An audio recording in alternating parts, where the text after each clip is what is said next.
Hasan adalah salah satu anak dari pemilik perusahaan besar dalam bidang properti. Hasan anak bungsu dari 3 bersaudara. Ayahnya bernama Pak Anton. Beliau ini memiliki usaha properti sejak Hasan masih kecil. Kala itu, ayahnya sedang bekerja sama untuk mendapatkan tender dengan salah satu perusahaan besar. Pak Anton menginvestasikan sebagian uangnya kepada perusahaan besar itu sebagai modal. Setelah beberapa bulan, akhirnya Pak Antonlah yang memenangkan tender itu. Dia pun mendapat keuntungan dari perusahaan besar tersebut. Tender yang didapatkan Pak Anton ini adalah berupa tanah luas yang nantinya akan dibangun sebuah perumahan mewah. Lokasinya berada di perkomplekan. Waktu itu Pak Anton sudah melaksanakan rapat dengan perusahaan yang bekerja sama dengan perusahaannya Pak Anton. Oke, pembangunan akan segera dilaksanakan minggu depan. Persiapkan semuanya, ucap direktur perusahaan lain. Siap Pak, jawab Pak Anton. Dan mereka sepakat agar proyek pembangunannya segera dibangun dalam waktu 3 bulan saja. Perumahan yang dibuat kali ini lumayan besar dengan bangunan berlantai 2. Lahan tanahnya sangat luas dengan tanah merah yang gersang. Akhirnya Pak Anton mencari seorang kontraktor untuk mencarikan tentang bahan-bahan dan peralatan untuk pembangunan seperti semen, pasir, batu, genteng, dan lain-lain, dan juga para tenaga kerjanya. Kontraktor juga mengundang tukang dengan jumlah banyak karena supaya pembangunannya segera selesai sesuai target. Kontraktor mempekerjakan sekitar 30 tukang untuk proyek pembangunan ini. Saat itu juga, Pak Anton memberi tugas untuk Hasan untuk ditugaskan menjaga pembangunan proyek ini. Memang Hasan bekerja bersama dengan ayahnya. Dia bekerja sebagai pengurus pembangunan milik ayahnya. San, kamu mau kan ayah tugaskan sebagai pengurus pembangunan proyek ini? Tanya Pak Anton. Iya Pak, siap, aku mau, jawab Hasan. Singkat cerita, seminggu kemudian, akhirnya pembangunan proyek itu segera dilaksanakan. Saat itu, sebelum mulai pembangunannya, seluruh pekerja berdoa bersama terlebih dahulu demi kelancaran proyeknya. Samping komplek yang akan dibangun perumahan ini, ada sebuah kebun yang luas dengan banyak pohon bambu dan juga persawahan. Hari pertama pembangunan dimulai dengan membuat kerangka rumahnya terlebih dahulu. Pekerjaan proyek ini dilakukan di malam hari ya, karena siang harinya tidak memungkinkan. Karena lokasi pembangunan perumahan ini yang ada di komplek ada sebuah wisata, jadi tidak mau terganggu pembangunannya. Karena banyak wisata yang berdatangan setiap harinya. Karena wisata ini cukup terkenal, banyak wahana wisata anak-anak, dan yang menjadi daya tarik dari wisata ini adalah dengan kolam renang yang cukup luas. Para pekerja, kontraktor, manajer, bahkan Hasan ini bekerja dari pukul 8 malam sampai jam 8 pagi. Malam itu Hasan dan pekerja lainnya dihadapkan dengan masalah yang cukup membuang waktu pembangunannya di tanah luas yang dibangun perumahan itu. Di tengah-tengahnya terdapat sebuah pohon beringin besar. Sepertinya usianya yang sudah tua, dengan akar yang menjalar ke tanah. Akarnya pun tebal dan besar. Duh, gimana ini Pak Aris? Ucap Hasan. Pak Aris ini adalah manajer proyek yang ikut dalam pembangunan proyek ini. Tugas dari manajer proyek ini mulai dari membuat perencanaan, mengalokasi tim, mitigasi resiko, hingga membuat report untuk para stakeholder. Kita tebang saja pohon ini. Kelihatannya juga sudah tua, ucap Pak Aris. Oke Pak, setuju, jawab Hasan. Hasan pun memerintahkan salah satu pekerja untuk memotong pohon beringin besar itu. Kebetulan kontraktor sudah menyiapkan pemotong pohon canggih. Tolong dong, sini salah satu tukang untuk tebangin pohon ini, ucap Hasan. Pak Kunto pun memanggil salah satu pekerjanya untuk meminta bantuan. Sekitar pukul 10 malam, pohon beringin besar itu segera dipotong. Pekerja itu pun sudah menghidupkan alat pemotongnya. Dengan perlahan-lahan, pekerja ini mulai menempelkan mesin kepada pohon beringin tua itu. Namun anehnya, pohon yang berusaha dipotong itu tidak tembus. Mesin pemotongnya seakan seperti tumpul. Tiba-tiba pekerja itu terlihat seperti lemas, tak berdaya, dan berdiam diri di tempat itu. "Loh, kamu kenapa?" tanya Pak Kunto kepada pekerja itu. Pekerja ini hanya diam tak menjawab sepatah kata pun. Mesin pemotong pun langsung dimatikan, dan pekerja itu disuruh untuk istirahat saja. "Sudah, ini tolong dibawa dulu ke sana. Lemes banget kelihatannya dia," ucap Hasan. Akhirnya tanpa berputus asa, Pak Kunto memerintahkan 2 tukang sekaligus untuk memotong pohon itu. Mesinnya mulai dihidupkan kembali, dan pada saat mulai memotong, sama seperti awal, tidak tembus pada batang pohon tersebut. Kemudian kedua pekerja ini sama seperti pekerja yang pertama, dan yang satunya lemes, tak berdaya, dan yang satunya lagi pingsan. Tolong, itu diangkat dan mesinnya dimatikan terlebih dulu," ucap Hasan panik. Kedua pekerja itu pun dibawa ke tempat pekerja yang pertama untuk beristirahat. "Tadi sudah makan belum? Kok pada lemes begitu?" tanya Hasan. Mereka hanya diam tidak menjawab apapun. Seakan mulutnya terkunci, susah untuk ngomong. Sedangkan pekerja yang pingsan itu mencoba disadarkan oleh Pak Kunto dengan mengolesi minyak kayu putih pada hidungnya. Dan beberapa menit kemudian, akhirnya pekerja yang pingsan ini tersadarkan diri. "Tadi kamu kenapa kok pingsan?" tanya Hasan. "Enggak tahu, Pak. Tiba-tiba saya lemes dan gak sadar," ucapnya. Dari kejadian ini, Hasan sudah sangat buntu pikirannya hingga memutuskan untuk dikerjakan dengan cara manual. "Pak Aris, gimana ini? Apa kita lakukan dengan cara manual saja?" tanya Hasan. Tiba-tiba salah satu pekerja nyeletuk pada Hasan. "Maaf Pak, memakai mesin pemotong saja ndak bisa, apalagi harus dengan menggunakan manual," ucapnya. "Iya Pak, apalagi melihat ketiga ini menggunakan mesin saja lemes, apalagi dengan manual Pak," sahut pekerja lain. Hasan menghela nafas panjang. Seakan pikirannya sudah buntu dan tidak ada ide lain. "Terus gimana ini Pak Aris?" tanya Hasan. "Coba saya hubungi direktur dulu," jawabnya. Akhirnya Pak Aris menghubungi direktur untuk memberitahu kejadian malam ini. "Halo Pak Rahman, di sini ada kendala nih Pak, soal pohon besar yang menghalangi pembangunan proyek ini," ucap Pak Aris. "Masalah pohon biar saja yang atasi besok. Kalian kerjakan saja yang lainnya," ucap Pak Rahman. Mendengar perkataan Pak Rahman, akhirnya pekerja lain melanjutkan kembali pekerjaannya. Sedangkan ketiga pekerja yang masih lemas dibiarkan untuk istirahat terlebih dahulu. "Sudah, kalian semua kembali ke pekerjaan masing-masing. Masalah pohon kita atasi besok," ucap Pak Aris. Malam itu juga Pak Rahman menghubungi salah satu orang pintar yang sepertinya sudah dikontrak oleh Pak Rahman, karena dia sudah biasa membantu Pak Rahman tentang hal-hal seperti itu. "Halo Mbah, saya butuh bantuan. Ada kendala di pohon besar di pembangunan proyek," ucap Pak Rahman. "Baik, besok saya akan ke sana," jawab Mbah Jarot. Singkat cerita, malam kedua Pak Rahman mendatangkan seorang dukun yang bernama Mbah Jarot. Mbah Jarot datang sendirian, entah dia naik apa dari rumahnya. Yang jelas dia tiba-tiba saja datang.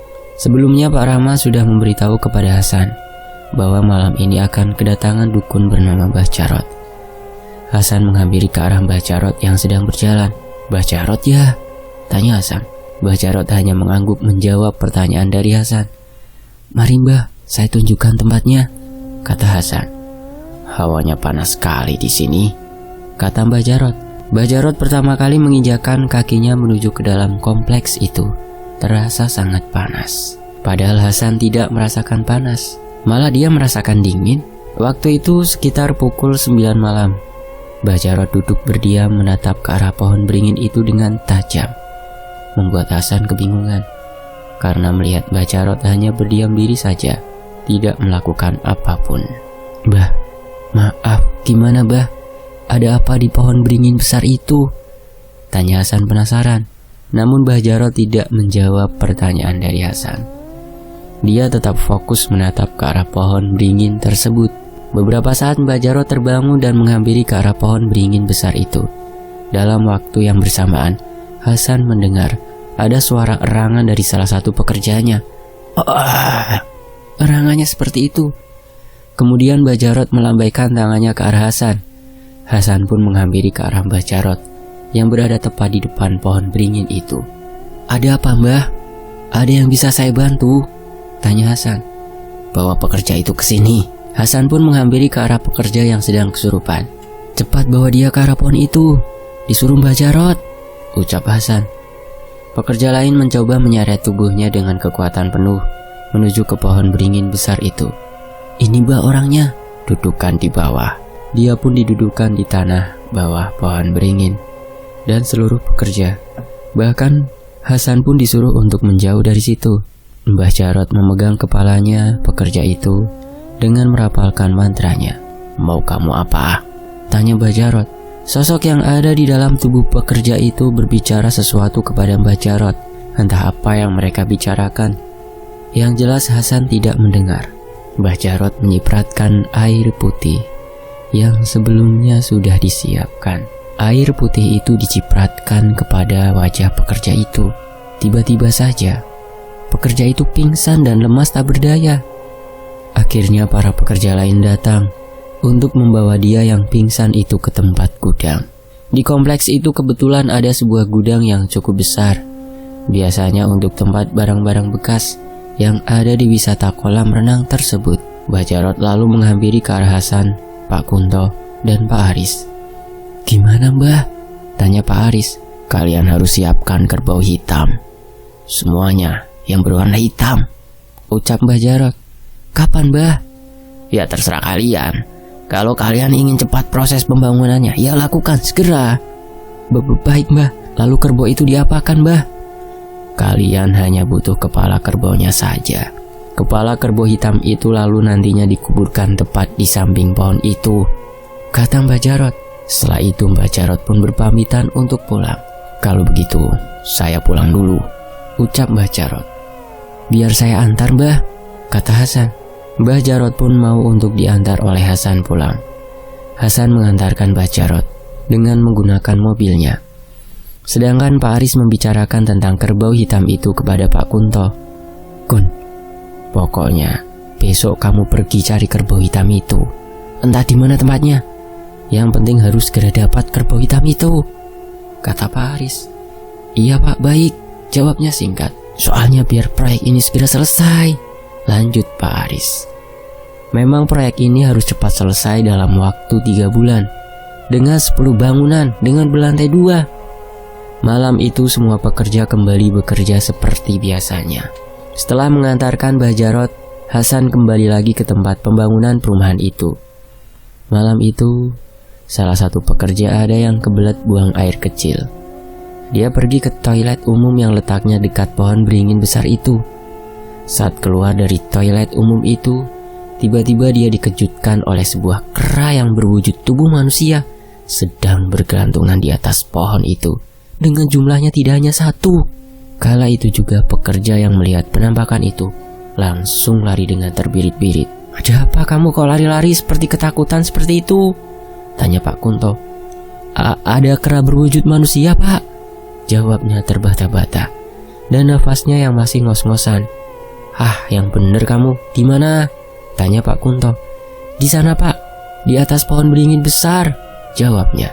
Saat itu Hasan sedang ngobrol dengan Pak Aris tentang kerbau hitam yang diperintah oleh Mbah Jarot. Pak, terus gimana masalah kerbau hitam itu? Tanya Hasan. Tenang saja, aku sudah memerintahkan Pak Kunto untuk besok mencarikan kerbau hitam, jawabnya. Cari di mana Pak? Tanya Hasan. Ya nggak tahu di mana saja, yang penting dia harus segera dapat, jawabnya. Keesokan paginya Pak Kunto berpamitan untuk pergi mencari kerbau hitam di berbagai kabupaten. Pak Kunto sudah menelusuri ke beberapa tempat penjualan kerbau. Namun dia belum juga menemukan kerbau hitam yang dicarinya. Waktu sudah sore, akhirnya Pak Kunto memutuskan untuk pulang karena nanti malam juga akan kembali bekerja. Gimana Kun? Apa dapat kerbau hitamnya? Tanya Pak Aris. Belum Pak, kerbau warna hitam langka Pak, jawab Pak Kunto. Pokoknya saya ndak mau tahu. Besok kamu harus cari lagi ke daerah lain. Cari kerbau hitam, ucap Pak Aris. Iya baik Pak, saya besok akan pergi cari lagi, jawab Pak Kunto. Malam harinya seperti biasa semua bekerja dengan pekerjaan masing-masing. Namun ada suatu kejadian yang menimpa salah satu pekerja. Dia tertimpa balok kayu dari atas bangunan lantai 2. Balok kayu itu menimpa pada kakinya pekerja itu sampai berdarah. Pak, tolong Pak, ada salah satu pekerja yang kecelakaan, ucap pekerja. Iya sudah, yuk kita bawa ke rumah sakit sekarang, ucap Pak Kunto. Sebelumnya Pak Kunto sudah memberitahu kepada Pak Aris atas kejadian ini. Pak Aris pun menyuruh untuk segera dibawa ke rumah sakit. Kala itu waktu menunjukkan sekitar pukul 9 malam. Pekerja yang kecelakaan itu dibawa Pak Kunto dan Hasan menuju ke rumah sakit. Tanya Mas, bentar lagi sampai di rumah sakit, ucap Hasan. Pekerja itu terus merintih kesakitan dan darah yang keluar juga banyak. Sesampainya di rumah sakit, pekerja itu langsung diperiksa. Dokter memperban kakinya pekerja itu dan memberi obat nyeri. Kata dokter tidak terlalu parah dan dalam 3 hari pekerja ini sudah bisa bekerja kembali. Akhirnya pekerja ini diberikan waktu untuk istirahat supaya sembuh terlebih dahulu. Singkat cerita, keesokan harinya, Pak Kunto pergi kembali ke kota lain untuk mencari kerbau hitam. Setelah ditelusuri ke sana kemari, akhirnya Pak Kunto mendapatkan kerbau hitam yang sesuai. Ya sudah Pak, saya ambil kerbau hitam yang ini ya. Tolong disembelih sekalian saja, ucap Pak Kunto. Pak Kunto pun membayar harga kerbau itu kepada penjual dengan harga mahal. Setelah kerbau itu disembelih, Pak Kunto hanya membawa kepala kerbau hitamnya saja. Pak, ini tolong dagingnya nanti bagikan saja ke warga sekitaran sini. Saya cuma butuh kepalanya saja, ucap Pak Kunto. Penjual kerbau hitam ini terlihat kebingungan karena dia baru pertama kali ini mendapati konsumen yang seperti itu. Namun Pak Kunto langsung meninggalkan tempat itu. Kepala kerbau hitam itu dibawa oleh Pak Kunto di dalam mobilnya. Dan sesampainya di komplek pembangunan, Pak Kunto memberitahu kepada Pak Aris. Pak, saya sudah dapat kepala kerbau hitamnya, ucap Pak Kunto. Bagus, di mana? Tanya Pak Aris. Ada di dalam mobil Pak, belum saya ambil. Kalau begitu kamu langsung kuburkan saja kepala kerbau itu di samping pohon beringin besar ya, ujar Pak Aris. Iya baik Pak, nanti saya suruh tukang untuk menggali tanahnya, ucap Pak Kunto. Akhirnya Pak Kunto memanggil 2 pekerja untuk membantunya menggali tanah samping pohon beringin. Saya minta tolong kamu ya, ikut saya sekarang, ucap Pak Kunto menunjuk ke arah 2 pekerja. 2 pekerja pun ikut mengekor dari belakang. Sesampainya di pohon beringin besar itu, Pak Kunto menginstruksikan kepada keduanya. Ini tolong kalian gali tanahnya di sebelah sini ya, ujar Pak Kunto. Keduanya mulai menggali tanah itu dengan menggunakan cangkul, sedangkan Pak Kunto menunggu dan meneduh di bawah pohon beringin. Waktu penguburan itu dilakukan malam hari sekitar pukul 9 malam. Setelah selesai menggali, Pak Kunto pergi ke mobilnya untuk mengambil kepala kerbau hitamnya. Kepala kerbau hitam itu sudah dimasukkan ke dalam plastik transparan terlebih dahulu. Ini tolong dikuburkan ya, ucap Pak Kunto. Iya baik Pak, jawab keduanya. Setelah selesai penguburan kepala kerbau hitam itu, Pak Kunto memberitahu kepada Pak Aris. Pak, itu sudah selesai penguburan kepala kerbaunya Pak, kata Pak Kunto. Bagus, kalau begitu sekarang kita tebang langsung pohon itu, jawab Pak Aris. Sekitar pukul 12 malam, salah satu pekerja ditugaskan untuk menebang pohon beringin itu dengan menggunakan mesin pemotong. Saat itu juga Hasan, Pak Aris, Pak Kunto, dan beberapa pekerja yang lain ikut menyaksikan penebangan pohon beringin itu. Dengan membacakan bismillah terlebih dulu sebelum menebang pohon beringin besar itu, dan semua berdoa terlebih dulu. Dan akhirnya pohon beringin itu dengan mudah dan tanpa kendala bisa ditebang. Membuat Pak Aris, Pak Kunto, dan Hasan merasa lega karena pohon beringin itu akhirnya bisa ditebang. Semua batang dan dedaunan dari pohon beringin itu dibuang ke kebun samping komplek. Sedangkan tanahnya mulai diratakan kembali. Suatu ketika, ada salah satu pekerja yang biasanya ditugaskan untuk membelikan makanan untuk para pekerja lain untuk istirahat makan. Memang dia paling muda dan selalu ditugaskan untuk membeli makanan. Namanya Wawan. Malam itu Wawan diperintahkan oleh Pak Kunto untuk membelikan nasi bungkus di warung yang jaraknya sekitar 20 meter dari komplek. Seperti biasanya, para pekerja ini diberi waktu istirahat saat jam 1 malam. Karena untuk mengisi kembali energinya. "Wan, tolong belikan nasi bungkus seperti biasa di warung biasanya ya," ucap Pak Kunto. "Berapa, Pak?" Kebetulan saat itu kelima pekerjanya ada yang izin tidak masuk. Jadi, kali ini Wawan membeli nasi lebih sedikit dari biasanya. Yang biasanya membeli 33 bungkus, sekarang menjadi 28 bungkus.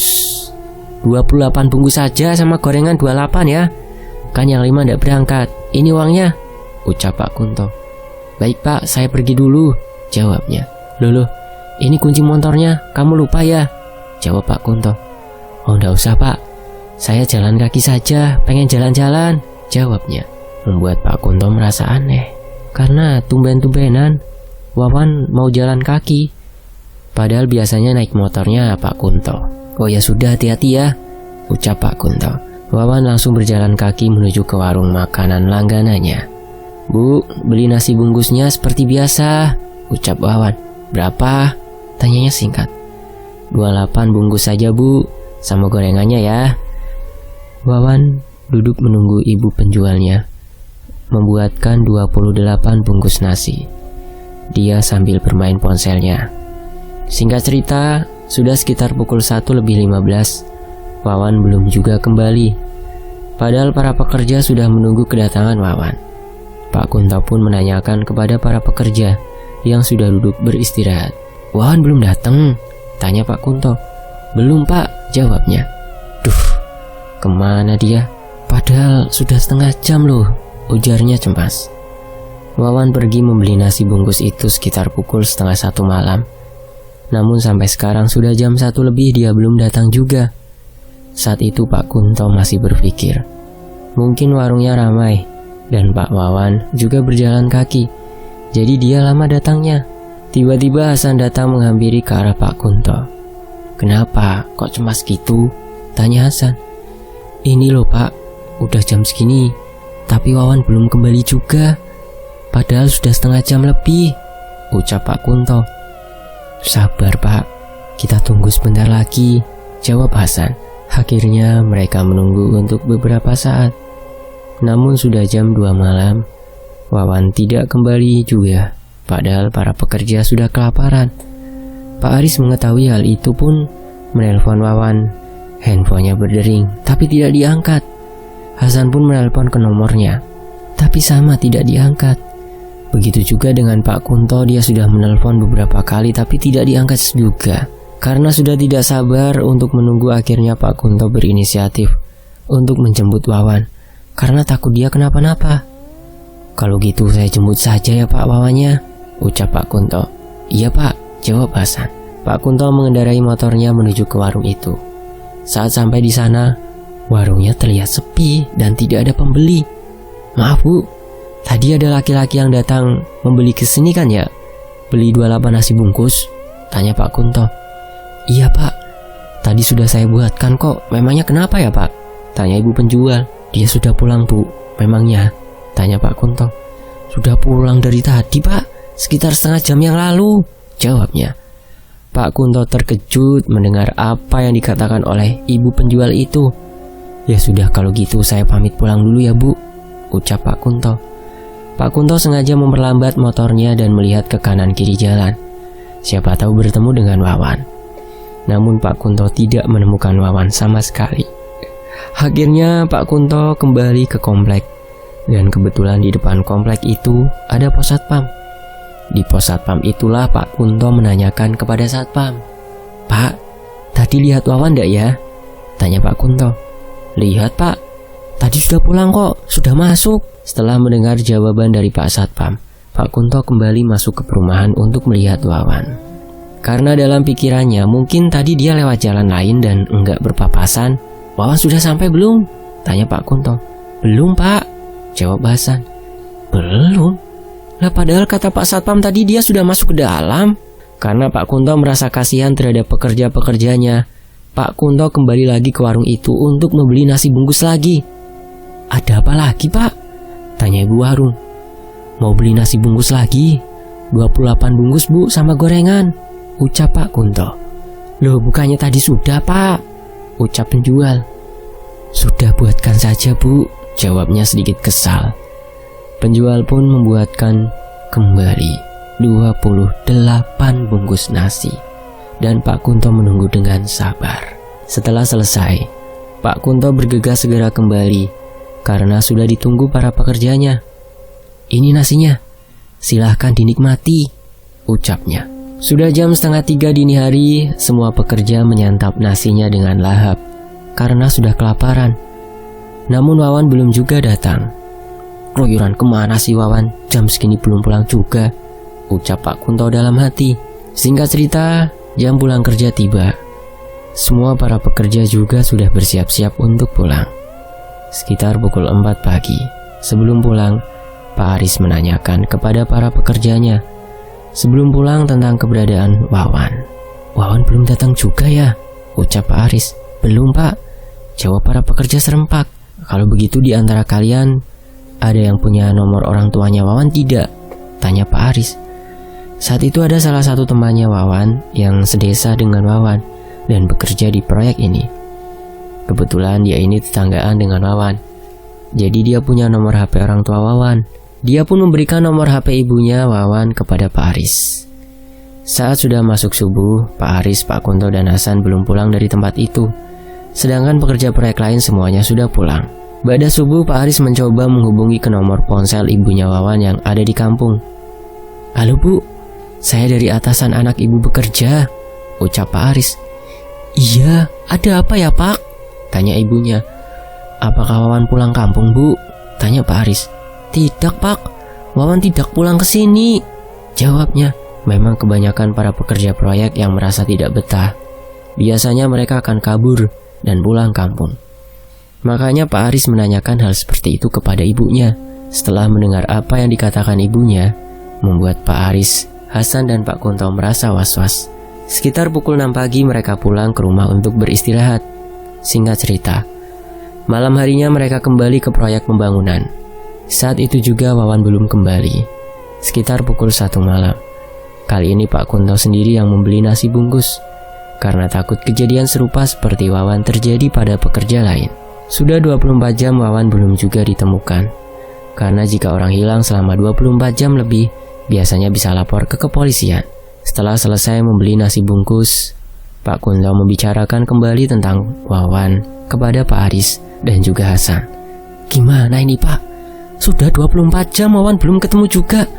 Apa kita lapor polisi saja?" tanya Pak Kunto. "Tunggu, saya akan hubungin direktur dulu untuk masalah ini," ucap Pak Aris. Keesokan harinya, setelah semua pekerja proyek sudah pulang, mereka bertiga yaitu Pak Aris, Pak Kunto, dan Hasan belum pulang.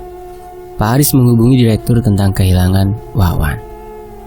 "Halo Pak Rahman," ucap Pak Aris. "Iya, ada apa Pak? Kenapa?" jawab Pak Rahman. "Jadi gini Pak, sudah 2 hari salah satu pekerja kita ini hilang. Namanya Wawan. Waktu itu dia disuruh membeli nasi bungkus, tapi belum kembali juga," ucap Pak Aris. "Kalau begitu lapor polisi saja, minta bantu untuk dicarikan," ucap Pak Rahman. Pagi itu juga ketiganya mengendarai mobil menuju ke kantor polisi untuk laporan kehilangan. Singkat cerita, sudah 3 hari pencarian Wawan di sekitar kompleks sekitar wisata. Pokoknya seluruh perkomplekan dan beberapa tempat lain. Namun Wawan belum juga ditemukan, entah di mana keberadaannya. Sudah dicari di area kolam renang, siapa tahu dia tenggelam juga tidak ada. Polisi pun akhirnya menyerah dan menghentikan proses pencariannya. Ada saja kejadian yang selalu terjadi di tempat proyeknya. Entah apa sebabnya, membuat proses pembangunan ini tidak segera selesai. Sehari setelah berhenti proses pencarian, mereka bertiga yaitu Pak Aris, Pak Kunto, dan Hasan masih belum lega karena Wawan belum ditemukan. Akhirnya Pak Aris menelpon kembali kepada Direktur, Pak Rahman. "Halo Pak, ini gimana? Kok Wawan tidak ditemukan juga?" ucap Pak Aris. "Kalau begitu, nanti saya akan suruh Mbak Jarot lagi untuk membantu masalah ini," jawabnya. Saat malam hari Mbah Jarot datang ke tempat proyek pembangunan itu. Kali ini dia membawa sesajen dan sebuah kemenyan yang belum dibakar. Malam itu Mbah Jarot langsung duduk bertapa di tempat penebangan pohon beringin itu. Dia meletakkan sesajen di depannya dan juga menyalakan kemenyan dengan korek api. Sedangkan Hasan, Pak Aris, dan Pak Kunto sedang sibuk dengan pekerjaan masing-masing dan memperhatikan Mbah Jarot dari kejauhan. Mbah Jarot memejamkan kedua matanya dan dengan merapalkan mantranya. Tiba-tiba, Pak Kunto pandangan kosong dengan tatapan melotot ke arah Mbah Jarot yang sedang bertapa, diam. Dan Pak Aris yang berada di sebelahnya bertanya pada Pak Kunto, "Kamu kenapa Pak? Kamu tidak apa-apa kan?" tanya Pak Aris. Namun seketika Pak Aris ditonjok oleh Pak Kunto dengan pukulan tangannya yang keras. Sampai samping bibirnya Pak Aris berdarah. "Maksud kamu apa Pak? Nunjuk-nunjuk aku gitu saja? Ada masalah apa Pak Kunto dengan saya?" ucap Pak Aris yang naik pitam. Karena saat itu Pak Aris belum tahu kalau Pak Kunto sedang kesurupan. Hasan datang untuk melerai keduanya yang ingin bertengkar. "Ada apa ini Pak ribut-ribut?" tanya Hasan. Ini nih, nggak tahu dia tiba-tiba nonjok aku," ucapnya. Tiba-tiba saja Pak Kunto mengerang seperti harimau yang siap memangsa menghadap ke arahnya Mbah Jarot. Matanya melotot ke arah Mbah Jarot seakan ingin menerkam. "Ini tolong pegangi Pak Kunto, dia kayaknya kesurupan," ucap Hasan. Ketiga pekerja itu memegangi tubuhnya Pak Kunto dengan kuat. Namun tubuhnya memberontak saat dipegangi oleh beberapa pekerja proyek. Sampai pekerja itu kewalahan hingga terpental. Padahal tahu sendiri kan, tenaga pekerja proyek itu kuat-kuat, tapi dengan mudahnya mereka terpental. Kemudian Pak Kunto berlari menghampiri ke arah Mbah Jarot. Seketika Hasan berteriak ke arah Mbah Jarot, "Awas Mbah, itu Pak Kunto mau menyerang dia, kesurupan tuh," teriak Hasan. Akan tetapi Mbah Jarot tidak menghiraukan dan tetap fokus merapalkan mantranya. Tiba-tiba saja kakinya Pak Kunto berhenti begitu saja saat tangan Mbah Jarot diangkat ke atas menghadap ke arah Pak Kunto. Tangannya seperti menyetop ke arah Pak Kunto, namun hadapannya masih tetap menghadap ke arah depan. Tiba-tiba saja Pak Kunto terpental dan jatuh. Namun sosok yang ada di dalam diri Pak Kunto itu seketika terbangun kembali dan menyerah ke Mbah Jarot, seperti ingin mencekiknya. Pak Kunto menatap tajam ke arah Mbah Jarot. Kemudian Pak Kunto terdiam seketika. "Mau kamu apa?" tanya Mbah Jarot kepada sosok yang ada di Pak Kunto. Akan tetapi Pak Kunto terus mengerang dan ingin mencengkeram Mbah Jarot. "Mau kamu apa? Kan semua syarat sudah saya penuhi," ucap Mbah Jarot. "Kamu berbohong kepadaku," ucapnya. "Bohong apa? Saya sudah memenuhi syaratnya dengan mengubur kepala kerbau hitam," jawab Mbah Jarot. "Tidak, kerbau itu tidak sepenuhnya berwarna hitam," teriak sosok itu. Mbah Jarot merapalkan mantranya kembali pada sebotol air putih, lalu dicipratkan ke wajahnya Pak Kunto. Pak Kunto pun langsung pingsan. "Cepat bawa Pak Kunto dulu ke sana," ucap Pak Aris. Beberapa pekerja mengangkat tubuh Pak Kunto yang masih pingsan. Namun tubuhnya sangat terasa keras dan kaku. Sedangkan Mbah Jarot memerintahkan kepada Hasan untuk menggali tanah yang ada kepala kerbau hitamnya. Tetapi Hasan menyuruh dua pekerja yang waktu itu menguburkan kepala kerbau hitam itu, "Ini cepat, tolong gali tanah yang tempat mengubur kepala kerbau itu," ucap Hasan. Lalu kedua pekerja itu pun langsung segera menggali galian tanah itu. Setelah selesai, Mbah Jarot meminta untuk segera dibuka bungkus plastik transparan tersebut. "Coba cepat, buka bungkus plastik itu," ucap Mbah Jarot. Saat dibuka, kepala kerbau hitam itu masih utuh dengan warnanya. "Bener kok Mbah, warnanya hitam sesuai dengan apa yang Mbah perintah waktu itu," ucap Hasan. lihat dan cari warna lain sekeliling kepala kerbau itu, pinta Mbah Jarot. Pak Aris dan Hasan meneliti dengan seksama seluruh kepala kerbau hitam itu. Dan benar, ternyata ada sedikit corak warna coklat berada pada samping leher kepala kerbau itu. Ini alasannya mengapa penunggu daerah sini marah dan menyurupi ke tubuh Pak Kunto, karena warna seluruh kepalanya tidak sepenuhnya hitam, ucap Mbah Jarot. Tiba-tiba saat terungkap itu semua, Pak Aris menghampiri ke arah Pak Kunto yang belum tersadarkan diri. Seketika Pak Kunto melek dengan tatapan kosong. "Kamu sudah sadar, Pak Kun?" tanya Pak Aris. Tiba-tiba Pak Kunto terbangun dan kembali mengerang. Kemudian Pak Aris dan Hasan pun kembali mundur ke belakang. Saat itu juga Hasan memanggil Mbah Jarot yang sedang bertapa kembali di tempat pohon beringin itu. "Mbah, tolong Mbah, itu Pak Kunto sepertinya kesurupan lagi," ucap Hasan. Tanpa menjawab sepatah kata apapun, Mbah Jarot akhirnya bangun dan menghampiri ke arah Pak Kunto. Sama seperti tadi, Pak Kunto menatap tajam ke arah Mbah Jarot saat Mbah Jarot sedang melangkahkan kakinya menuju ke Pak Kunto. Saat itu juga Pak Aris menelpon direktur untuk datang ke pembangunan proyek ini. "Halo, Pak Rahman, bisa datang ke sini sekarang nggak Pak?" ucap Pak Aris. "Ada apa memangnya?" "Ini Pak, kontraktor kita kesurupan," ucap Pak Aris. "Oh ya, bisa. Saya kesana sekarang ya," jawabnya. Padahal waktu sudah menunjukkan pukul 12 malam. Tetapi Pak Rahman menyanggupi untuk datang. Beberapa saat kemudian, Pak Rahman datang bersama dengan asistennya dan memarkirkan mobilnya di depan halaman. Mbah Jarot kemudian menanyakan kepada sosok yang ada di dalam tubuhnya Pak Kunto. "Di mana kamu menyembunyikan Wawan pekerja proyek sini?" tanya Mbah Jarot.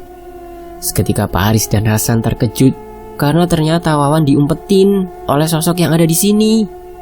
Namun Pak Kunto hanya menggelengkan kepalanya dan tidak mau memberitahu di mana keberadaan Wawan. "Cepat jawab di mana Wawan, atau kubunuh kau," ucap Mbah Jarot.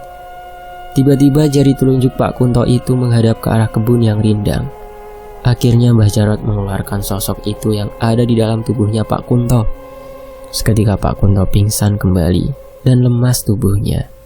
"Ayo kita pergi ke kebun itu," ucap Mbah Jarot. Hasan, Pak Aris, Pak Rahman, dan rekan kerja Pak Rahman serta Mbah Jarot pergi ke area perkebunan dengan menggunakan 2 senter yang dipegang oleh Pak Aris dan Hasan. Mereka menyoroti ke arah semak-semak belukar yang ada di kebun itu, namun tidak menemukan Wawan. "Bah, tidak ada tanda-tanda Wawan kok," ucap Hasan. Mbah Jarot terus merapalkan mantranya dan pandangannya tertuju pada pojok kebunnya.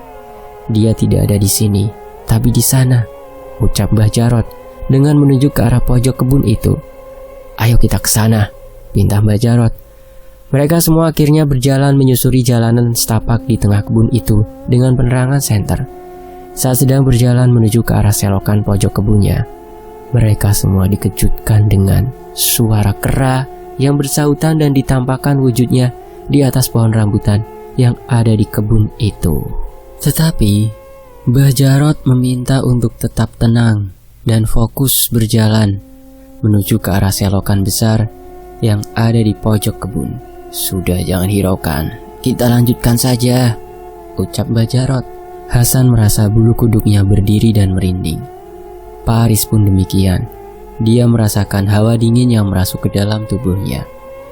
Mereka terus berjalan dan beberapa menit kemudian akhirnya mereka sampai di sebuah selokan besar. Seperti bendungan pintu air yang saat itu kebetulan airnya dangkal. Mbah Jarot menyuruh Hasan dan Pak Aris menyenteri ke arah pintu air itu. Dan betapa terkejutnya mereka. Ada sosok mayatnya Wawan sudah terbaring di selokan bawah pintu air tersebut. Anehnya lagi, tubuhnya Wawan ini terbaring kaku, wajahnya memucat, dan keadaan tangannya bersedekap. Yang dipikirkan mereka saat itu bagaimana bisa Wawan bisa sampai di selokan itu. Ternyata kata Mbah Jarot, Wawan saat itu pandangan matanya dibuat kabur oleh sosok itu dan digerakkan tubuhnya menuju ke selokan tersebut. Kata Mbah Jarot, Wawan sudah dijadikan tumbal. "Wawan ini sudah dijadikan tumbal proyek dari kalian," Karena sosok leluhur penunggu sini tidak terima soal kepala kerbau yang tidak sesuai, makanya dia mencari tumbal untuk kelancaran pembangunan proyek kalian, ucap Mbah Jarot. Tubuh Wawan tertimpa oleh sebuah bangunan semen yang ada di pintu selokan tersebut. Saat itu jatuh tepat berada di dadanya Wawan. Dari kejadian itu, Pak Rahman langsung menghubungi kepolisian yang waktu itu membantu menolong pencarian Wawan. Sekitar pukul 2 malam, akhirnya dari pihak kepolisian itu datang ke tempat itu. Polisi pun melakukan penyelidikan dan mengidentifikasi mayatnya Wawan. Saat pengambilan mayatnya Wawan, Pak Rahmat langsung mengeluarkan ponselnya dan kemudian memvideo karena untuk barang bukti. Mayatnya Wawan pun dibawa ke rumah sakit untuk dilakukan otopsi. Menurut keterangan dokter, jenazah Wawan ini dinyatakan jantungnya bocor karena memang saat itu di atas dadanya Wawan dia tertimpa sebuah bangunan semen yang cukup berat. Tidak hanya itu, jenazah Wawan juga meninggal di malam itu juga, karena kemungkinan dia tertimpa bangunan semen itu di malam tersebut. Saat itu juga Pak Aris mengambil ponselnya Wawan yang berada di dalam saku celananya. Kemudian ponselnya di-charger, ternyata masih bisa menyala. Berarti saat itu waktu Pak Aris, Hasan, dan Pak Kunto menelpon Wawan berkali-kali masih terhubung karena ada riwayat panggilannya. Jadi mungkin saat itu dia sudah pingsan atau bahkan sudah langsung menghembuskan nafas terakhirnya. Kenapa saluran air itu tidak ada airnya? Karena saat itu pintu airnya sedang terjadi kerusakan, jadi tidak ada air yang mengalir di situ. Pak Aris pun mengabarkan kepada orang tuanya Wawan yang ada di kampung. "Halo, assalamualaikum," ucap Pak Aris lemas. "Waalaikumsalam, ada apa ya Pak?" tanya ibunya. "Jadi gini Bu, saya mau mengabarkan kalau anak ibu Wawan mengalami kecelakaan kerja dan sekarang Wawan meninggal dunia Bu." Karena Pak Aris tidak mengatakan apa yang sebenarnya, dia mengatakan kalau ini semua kecelakaan kerja. Dan sehari setelahnya jenazah Wawan dibawa pulang ke kampung kelahirannya. Dan dari pihak kantor pun bertanggung jawab kepada pihak keluarganya atas kejadian ini dengan jumlah yang banyak. Dan dari kejadian itu, tempat tersebut akhirnya ditutup dan tidak dioperasikan kembali. Pembangunan perumahan pun terhenti, membuat ayahnya Hasan mengalami kerugian yang sangat besar. Setahun kemudian, pembangunan perumahan itu pun kembali dilanjutkan pembangunannya karena mereka ingin segera perumahan itu jadi. Soalnya sudah banyak yang mencari perumahan di situ. Akhirnya pembangunan dilanjutkan. Sebelum memulai pembangunannya kembali, Hasan mengundang Mbah Jarot untuk mengusir sosok-sosok penunggu yang ada di situ sampai bersih. Mbah Jarot pun menyanggupinya karena dia diiming-imingi dengan bayaran yang sangat besar. Mbah Jarot pun mulai merapalkan mantranya dan melakukan ritual di tempat pohon beringin. Tiba-tiba, hembusan angin seperti angin puting beliung datang menghampiri komplek perumahan itu. Semuanya panik. Mereka seperti diputar-putarkan hingga ada yang terbang melayang. Namun Mbah Jarot tetap fokus merapalkan mantranya. Tiba-tiba, terdengar suara kayu yang jatuh dari lantai 2 pembangunan perumahan itu. Kera-kera yang berwujud manusia itu pun menampakkan wujudnya di hadapan mereka semua. Saat angin puting beliung itu sudah terhenti, tidak hanya itu, mereka juga mencium ada bau anyir darah dan bau kembang-kembang yang menyeruak di hidung. Seketika mereka merinding dan mengelus tubuhnya karena dingin. Dan seketika itu, kera-kera itu menghilang entah pergi kemana. Setelah selesai melakukan ritualnya, Mbah Jarot menghampiri ke arah mereka. "Sudah aman, mereka sudah pergi," ucap Mbah Jarot.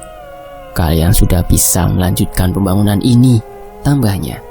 "Terima kasih Mbah, ini imbalannya," ucap Hasan dengan memberikan segebok uang dengan amplop coklat kepada Mbah Jarot. Mbah Jarot pun pergi dari tempat itu tanpa mengatakan apapun. Singkat cerita, pembangunan perumahan itu sudah selesai dan siap untuk ditinggali. Suatu malam, Pak Anton dan Hasan mendatangi ke perumahan itu karena masih ada yang harus diselesaikan soal listriknya. Saat itu Pak Anton bersama dengan Pak Aris sedang berdiskusi. Tiba-tiba saja Hasan mengantuk. Dia pun izin untuk pergi ke mobil terlebih dahulu untuk tidur. "Ya, aku pergi ke mobil duluan ya. Soalnya aku ngantuk banget nih," ucap Hasan. "Ya sudah sana. Kuncinya ada di mobil, gak dikunci," jawab Pak Anton. Akhirnya Hasan pun pergi menuju ke parkiran mobilnya. Kebetulan saat itu ayahnya memarkirkan mobilnya tepat di pohon beringin yang angker. Namun Hasan tidak memikirkan hal itu, karena kan kemarin-kemarin sudah diusir oleh Mbak Jarot dan beringinnya udah dipotong. Hasan tertidur telentang di kursi samping supir yang kursinya dibuat baring. Dia menutup kedua matanya dengan lengan tangannya tepat berada di kedua matanya. Baru beberapa saat dia berbaring, tiba-tiba ada yang membuka pintu mobilnya dan menutup kembali. Terdengar suara mesin mobil yang dihidupkan. Saat itu Hasan belum membuka matanya. Dia kira itu ayahnya yang sudah selesai berdiskusi dengan Pak Aris, jadi dia tidak bangun. Namun sudah kurang lebih 5 menit mobilnya kok nggak jalan-jalan. Akhirnya Hasan pun bangun. Saat melihat ke arah samping supir, betapa terkejutnya dia. Ternyata tidak ada siapa-siapa. Padahal juga dia tidak mendengar ada yang keluar dari mobilnya. Karena kalau ada orang yang keluar dari mobil, pasti menutup pintu kembali, tapi ini tidak. Tiba-tiba, dia melihat ayahnya yang sedang berjalan dari arah samping dan mencari kuncinya, lalu menghampiri ke arah Hasan. "Kamu lihat kunci mobil ayah nggak, San?" tanya Pak Anton. "Lah kan bukannya tadi kuncinya di mobil ini ya," ucapnya. "Oh iya, ayah lupa. Malah aku kira tadi ayah udah masuk ke sini yang menghidupkan mesin mobil," ucap Hasan. "Hah? Enggak kok," jawab ayahnya. Akhirnya mereka berdua pulang dan tidak memperdebatkan masalah itu lagi. Flashback. Saat itu kenapa salah satu pekerjanya tertimpa kayu dari atas dan mengenai kakinya? Pada waktu itu dia melihat kayu itu dilempar oleh sosok kuntilanak dengan baju merah dan rambut panjang. Dia ingin mencari tumbal, tapi untungnya waktu itu pekerja tersebut menghindar dan hanya mengenai kakinya saja. Karena tidak mendapat korban yang untuk dijadikan tumbal, akhirnya Kunti itu yang mengganggu pandangan Wawan saat sehabis pulang dari membeli nasi bungkus. Dialah yang menjadikan Wawan tumbal proyek. Sedangkan saat ketiga pekerja yang akan memotong pohon beringin dengan menggunakan mesin itu seketika lemas, karena mereka semua ditampakkan oleh sosok Kunti berbaju merah itu dengan wajah yang menyeramkan. Itulah yang menyebabkan ketiganya terasa lemas, dan bahkan ada yang sampai pingsan. Terus masalah kepala kerbau hitam itu, ya ternyata waktu itu Pak Kunto saat membeli kerbau hitam itu sudah tahu kalau ada corak kecoklatan di bagian lehernya. Namun Pak Kunto mengambil kerbau itu begitu saja, karena dia pikir, tidak masalah, corak-corak coklatnya sedikit kan, dan kecil juga kan itu. Namun sosok penunggu itu tidak mau, yaitu sosok Kunti merah yang usianya sudah tua. Dia termasuk penghuni pohon beringin yang sudah sangat lama. Sehingga karena tumbalnya salah, penunggu itu murka dan merasuki ke dalam tubuhnya Pak Kunto. Tidak hanya itu, setelah pembangunan perumahan itu selesai, Pak Kunto jadi seperti orang gila. Dia berteriak sendiri di rumahnya. Kadang membentak-bentak istrinya sampai akhirnya Pak Kunto dibawa ke orang pintar untuk mengobati dirinya. Setelah dibawa ke orang pintar, sekarang Pak Kunto sudah bisa kembali normal. Karena kata Mbah Dukun, Pak Kunto ini ditempeli oleh sosok Kunti, penunggu pohon beringin tersebut. Ternyata ritual yang dilakukan oleh Mbah Jarot waktu itu tidak mempan, karena daerah perumahan tersebut masih banyak sosok-sosok yang mengganggu penghuni perumahan yang baru itu. Memang kata warga setempat, tempat itu memang angker. Kenapa Pak Anton tergiur? Karena dia mendapat penawaran dengan harga yang sangat murah. Sehingga Pak Anton pun tertarik. Ternyata di balik murahnya tempat ini ada sesuatu. Apalagi kebun tempat Wawan meninggal yang dijadikan tumbal proyek ini sangat angker, karena dulunya bekas pembuangan sosok-sosok hantu. Namun sampai sekarang, wisata itu dan perumahan milik Pak Anton ini masih tetap berjalan. Dan kisah ini sampai di sini. Untuk peringatan ya buat teman-teman yang baru berkeluarga dan sudah masuk fase ingin beli perumahan, telusuri dulu lah perumahan tersebut ya. Jangan asal tergiur DP murah lah, KPR lah, terus kredit tanpa riba lah, bla bla bla bla. Ditelusuri dulu ya teman-teman ya. Jangan buru-buru. Paling enggak ya kita bertamu lah ke warga setempat yang dekat dengan perumahan tersebut. Tanya-tanya ya. Dan fakta sejarah pamit, demikianlah, semoga bisa menghibur kisah ini. Saya pamit, wassalamualaikum. Sampai jumpa di kisah lainnya.